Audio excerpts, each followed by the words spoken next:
नमस्ते भारत, मैं भीमराव लोनारे आपका फिर एक बार WH न्यूज़ और IBM TV9 में मैं स्वागत करता हूँ।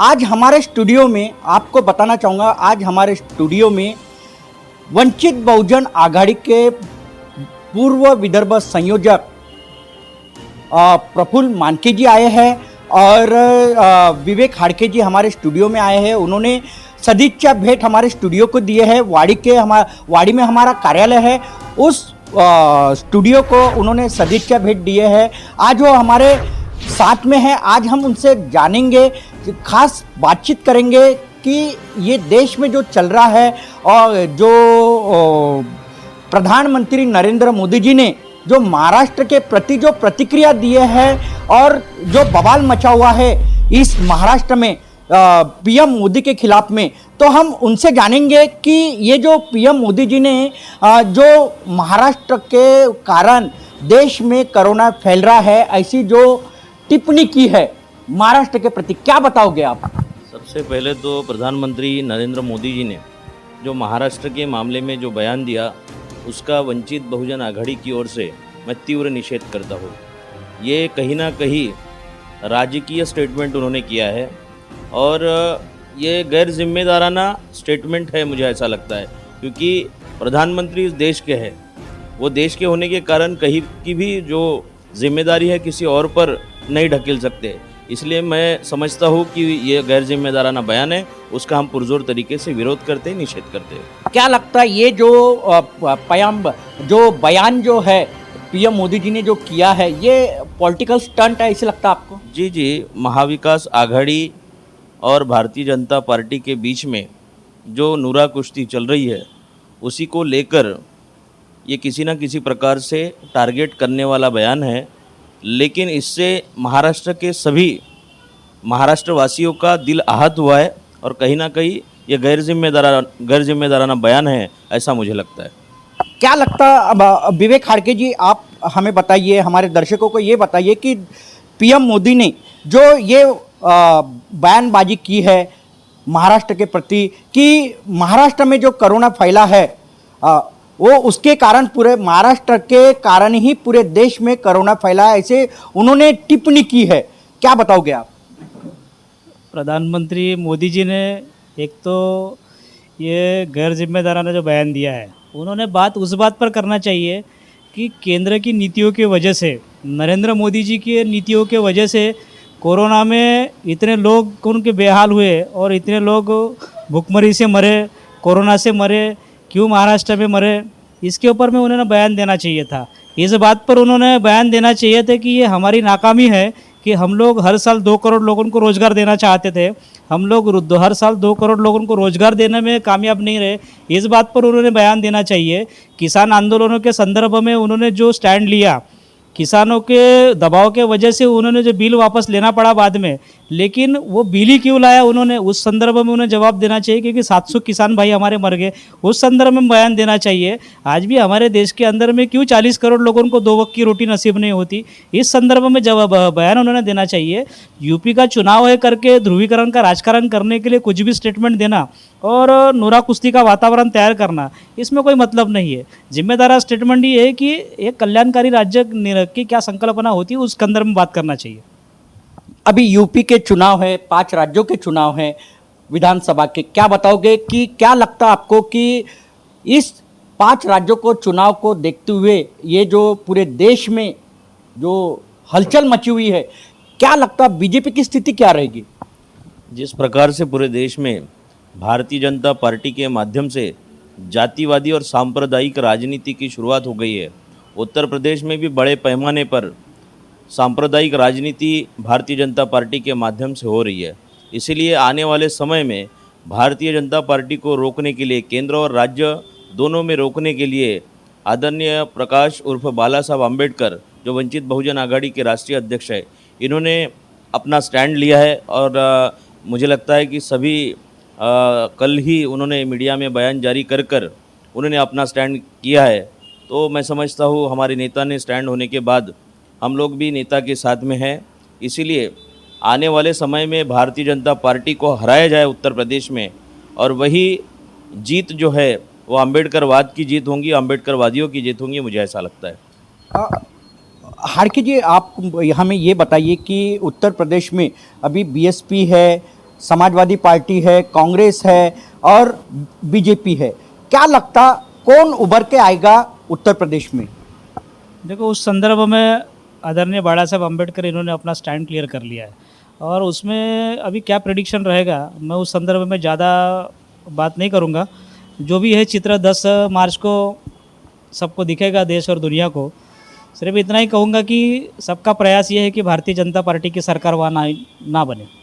अभी स्थानिक स्वराज्य संस्था के चुनाव है, महानगर पालिका के वाड़ी का भी एक चुनाव है। क्या लगता नागपुर महानगर पालिका रहो या पूरे महाराष्ट्र की नगर पालिका का चुनाव रहो, क्या रहेगा? वंचित बहुजन आघाड़ी जो है वो ये चुनाव लड़ने वाली है, क्या स्थिति रहेगी? ये वंचित बहुजन आघाड़ी तो पूरे दमखम के साथ में पूरे महाराष्ट्र में लड़ेंगी, क्योंकि अभी जो बीच में ग्राम पंचायत के चुनाव हुए 14,000 सीटों पर महाराष्ट्र में, तो उन 14,000 में से वंचित बहुजन आघाड़ी अपने दम पर 3,700 सीटें जीती। तो ये ट्रेंड तो वंचित बहुजन आघाड़ी ने महाराष्ट्र में फुले शाह अम्बेडकर की विचारधारा के लोग जीत के आने का ट्रेंड बड़े पैमाने पर वंचित बहुजन आघाड़ी ने शुरू कर दिया इस बात को। और इसके बाद में जितने भी नगर परिषद के चुनाव आएंगे, महानगर पालिका के आएंगे, उसके बाद में 26 जिला परिषदों के चुनाव आएंगे पूरे महाराष्ट्र के अंदर में, सारे चुनाव वंचित बहुजन आघाड़ी पूरे ताकत से लड़ेंगी और हर क्षेत्र के अंदर में अपनी ताकत को निर्माण करेंगी, और अच्छे खासे लोग हर क्षेत्र में वंचित बहुजन आघाड़ी की जीत के आएंगे, और बहुत सारे जगह पे वंचित बहुजन आघाड़ी एक बैलेंस ऑफ पावर बनकर उभरेंगी, इसमें कोई शक नहीं है। रही बात वाड़ी की, तो वाड़ी में इतनी ताकत आज वंचित बहुजन आघाड़ी की बन चुकी है कि वाड़ी नगर परिषद में इसके बाद में वाड़ी नगर परिषद में इतने मेंबर हमारे जीत के आएंगे कि वाड़ी नगर परिषद में वंचित बहुजन आघाड़ी के मर्जी के बगैर किसी की सत्ता यहाँ नहीं बैठेंगी। यानी किसी से, यानी आप गठबंधन नहीं होगा वंचित बहुजन आघाड़ी का, ऐसा आपका कहना है क्या? ये एकला चलो रे काम रहेगा क्या वंचित बहुजन आघाड़ी? नहीं, अभी इस संदर्भ में मैं आपको एक स्पष्ट कर देना चाहता हूँ कि समय की नज़ाकत को देखते हुए, कि वहाँ की लोकल सिचुएशन को देखते हैं, कि उसकी लोकल सिचुएशन को देख के कब किसके साथ में क्या बैठना है। लेकिन नॉन कांग्रेस नॉन बीजेपी ये हमारा हमेशा स्टैंड रहेगा उस संदर्भ में। जैसा नागपुर महानगर पालिका में भी हमारा स्टैंड मुस्लिम लीग के साथ में अलायंस का एक मामला हो गया, जिसको बाला साहब अम्बेडकर ने पत्रकार परिषद में भी मुंबई में डिक्लेयर किया। उसका प्रयास हमने काफ़ी दिनों से हम लोग लगे भी थे नागपुर के अंदर में। तो ऐसे जब जहाँ जहाँ जिस प्रकार से सामाजिक समीकरण बन रहे हैं, जीतने के समीकरण बन रहे हैं, उस हिसाब से वहाँ की सोशल इंजीनियरिंग कैसी बनती है, उस हिसाब से हम लोगों का वो तालमेल रहेगा। और मकसद वही रहेगा कि नागपुर महानगर पालिका हो या वाड़ी हो, यहाँ पर वंचित बहुजन आघाड़ी की मर्जी के बगैर किसी की सरकार ना बने। यानी एक प्रकारे वंचित बहुजन आघाड़ी ने ये मान लिया है कि जो स्थानिक लेवल में जो चुनाव होते हैं, स्थानिक स्वराज्य संस्था के जो चुनाव है, ये यानी किसका वर्चस्व है उसको देखते हुए उसके साथ गठबंधन करके अपन ये चुनाव लड़ेंगे, ऐसे ये वंचित बहुजन आघाड़ी ने मान लिया है। ऐसे आपका कहना है क्या? नहीं, वैसा मामला वर्चस्व का नहीं है। स्थानिक लेवल पर वहाँ पर क्या समीकरण बन रहे हैं हारने और जीतने के, बात वर्चस्व की नहीं है कि वहाँ का सोशल इंजीनियरिंग कैसा कहता है, वहाँ का पॉलिटिकल कैलकुलेशन कहता है। मैं स्पष्ट कर चुका कि नॉन कांग्रेस नॉन बीजेपी, तो इस दिशा में वहाँ पर जो ताकतवर फोर्सेस फुले शाह अम्बेडकर को मानने वाली जो फोर्सेस रहेंगी, उन लोगों के साथ में बात करने के लिए सिर्फ जो कागज़ पर है और जिनका कुछ भी नहीं है उनसे बात करके हमारा ना एनर्जी वेस्ट करेंगे, लेकिन जिनका अपना कुछ वजूद है और उनके साथ में आने से और छोटे एडजस्टमेंट अगर करके वहाँ पर कुछ बात बनती है, कुछ जो फुले शाह अम्बेडकर की विचारधारा को मान के आगे बढ़ते हैं, उनका काम होता है पॉलिटिकल या सोशल एजेंडे पे, तो उन लोगों के साथ में बातचीत करने में कोई अड़चन नहीं है, कोई अड़चन नहीं वाला विषय। तो फुले शाह अम्बेडकर जी के जो विचारधारा से जो पक्ष है उनके साथ गठबंधन करके महानगर पालिका के चुनाव लड़ेंगे, ऐसा अम्बेडकर साहब का भी कहना है, प्रकाश अम्बेडकर साहब का कहना है। क्या बताओगे, अगर ये गठबंधन करके अगर लड़ते हो तो कितनी सीटें महानगर पालिका, यानी महानगर पालिका के चुनाव में कितनी सीटें ला सकते हो? देखिए, पहले तो वंचित बहुजन आघाड़ी ने नागपुर महानगर पालिका को लेकर पूरी 156 सीटों पर हमारी अकेले की अपनी तैयारी वंचित बहुजन आघाड़ी की हो चुकी है। लेकिन उसके बावजूद नागपुर महानगर पालिका में ऐसे बहुत सारे स्थानिक लेवल पर जो आघाड़ियाँ बनी हैं या और भी समविचारी पक्ष है, इन्होंने भी हमसे संपर्क किया।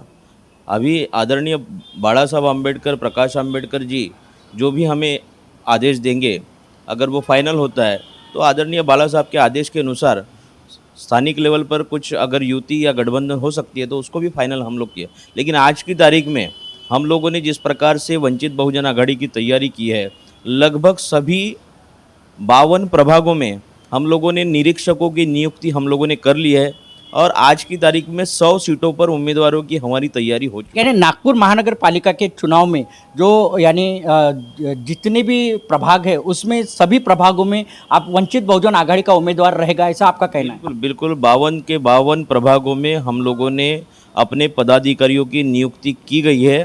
पिछले ही संडे की मीटिंग में आदरणीय हमारे नागपुर के जिला प्रभारी कुशल मेश्राम जी के माध्यम से एक बड़ी मीटिंग हुई और पूरे 52 प्रभागों में पार्टी के वर्कर्स, पार्टी के पदाधिकारियों को 2-2, 3-3 लोगों को एक प्रभागों की नियुक्ति की गई है। वो उनके अनुसार नाम भी मंगवाए गए हैं हमारे पास।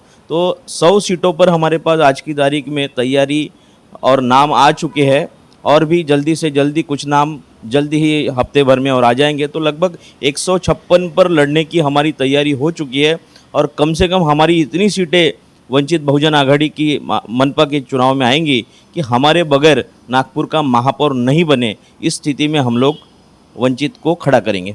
नागपुर महानगर पालिका के चुनाव में करीब करीब 156 सीटें लड़ाने वाली है वंचित बहुजन आघाड़ी। और नागपुर महानगर पालिका में अगर कोई सत्ता अगर बैठती है तो वंचित बहुजन आघाड़ी के बगैर सत्ता बैठेंगी नहीं, ऐसी कहा जा रहा है। क्या बताओगे? बिल्कुल सही बात है। वंचित बहुजन आघाड़ी के इतने कारपोरेटर तो नागपुर में जीत के आएंगे इस बार कि वंचित बहुजन आघाड़ी की मर्जी के बगैर किसी की सत्ता नहीं बैठेंगी। और जब बनाने की बारी आएंगी तो पहले हम बाद में तुम। कितनी सीटें आएंगी? कम से कम वंचित बहुजन आघाड़ी की 22 से 25 सीटें हम लोग महानगर पालिका में लाएंगे। 22 से 25 सीटें नागपुर महानगर पालिका के चुनाव में लाएगी। इतना बैलेंसिंग ऑफ पावर के लिए काफ़ी है। क्या रणनीति की है तैयार वंचित बहुजन आघाड़ी में? आप संयोजक हो, क्या रणनीति तैयार की? नहीं, हमारे मानकी जी ने आपको बताया कि हमारे सभी प्रभागों के अंदर में ऑब्जर्वर हो गए हैं।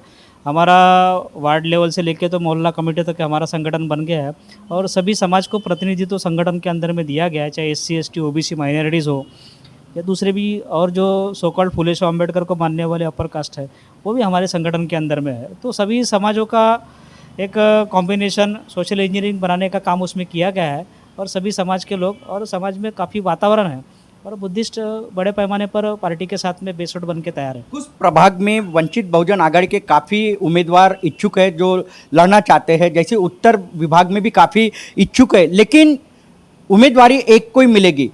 अगर जिसको उम्मीदवारी नहीं मिलती है अगर वो बगावत करता है तो ऐसी स्थिति में क्या होगा? ना, ऐसी कोई स्थिति पैदा नहीं होगी कोई बगावत करेगा करके। हमारे साथ में जितने उम्मीदवार टिकट मांग रहे हैं तो अगर किसी को नहीं भी मिली तो विचारधारा और संगठन के साथ में वो रहेगा और छोटी मोटी नाराज़गी अगर समय पर किसी के पास में आती है तो उसको भी सेट करने की क्षमता हमारे पदाधिकारियों में है, हमारे में है। कोई बगावत नहीं करेगा, किसी में नाराज़गी नहीं रहेंगी। वो सबके लिए फुले शाह अम्बेडकर की विचारधारा देखते हुए, बाड़ा साहब अम्बेडकर का नेतृत्व देखते हुए सभी कार्यकर्ता, सभी पदाधिकारी और टिकट मांगने वाले सभी ईमानी इतबारे काम करेंगे।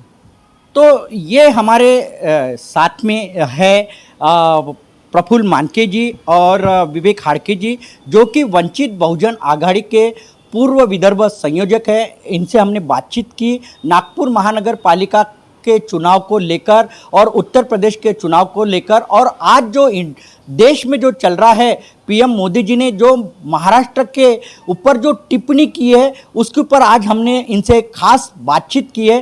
तो आप देखते रहिए IBM TV9 news, WH news. हाँ, हमारे चैनल को लाइक करें, सब्सक्राइब करें, आइकॉन बेल बटन दबाना न भूलें। धन्यवाद, नमस्कार, जय भीम।